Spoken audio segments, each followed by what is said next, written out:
तो चल रहा है बिग बॉस का सीज़न 3, जिसमें पहला नॉमिनेशन होना था, जिसमें पहले नॉमिनेशन में घर के जो लोग थे उन्होंने 14 में से 9 लोगों ने नॉमिनेशन दिया शिवानी को और बाकी लोगों ने दिया नीरज को।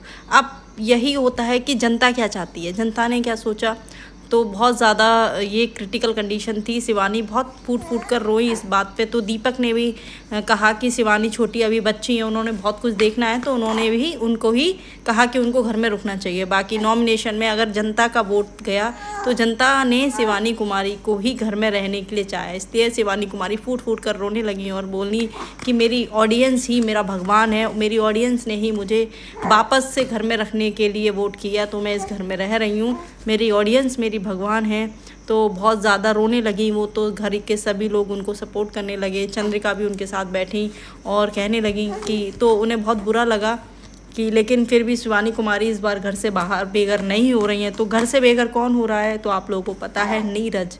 तो नीरज के भी गले लगकर रोने लगी भैया भैया कहते हुए शिवानी कुमारी, क्योंकि उनको बुरा लगा। वो कहने लगी कि काफ़ी ज़्यादा बॉन्डिंग थी मेरे भैया आपके साथ और आपको घर से बाहर जाना पड़ रहा है। तो फाइनली जो घर से बाहर गया कैंडिडेट वो था नीरज, जो कि अब बिग बॉस में नहीं खेल पाएंगे। बिग बॉस के सीज़न 3 में अब कौन रहेंगी घर में, शिवानी रहेंगी। वो किस वजह से रहीं, अपनी ऑडियंस के वोट के कारण। जो दर्शक थे उन्होंने चाहा कि शिवानी कुमारी घर में रहे, तो दीपक भी जाते हुए दीपक बहुत ज़्यादा गले लग के रोए उनके, क्योंकि नीरज घर से जा रहे थे। तो बस यही हुआ बिग बॉस के शो में, जो कि लोगों को लग रहा था कि शिवानी कुमारी और नीरज में से कौन घर से होगा बेघर। तो सबका डाउट क्लियर हो गया होगा। सभी घर वाले नीरज को विदा करते हुए बहुत ही दुखी हो रहे थे, क्योंकि नीरज जो थे वो दीपक का सारा ख्याल रखते थे दीपक के लिए, क्योंकि दीपक चल फिर नहीं पाते। बाकी शिवानी भी उनके गले रख के रोई और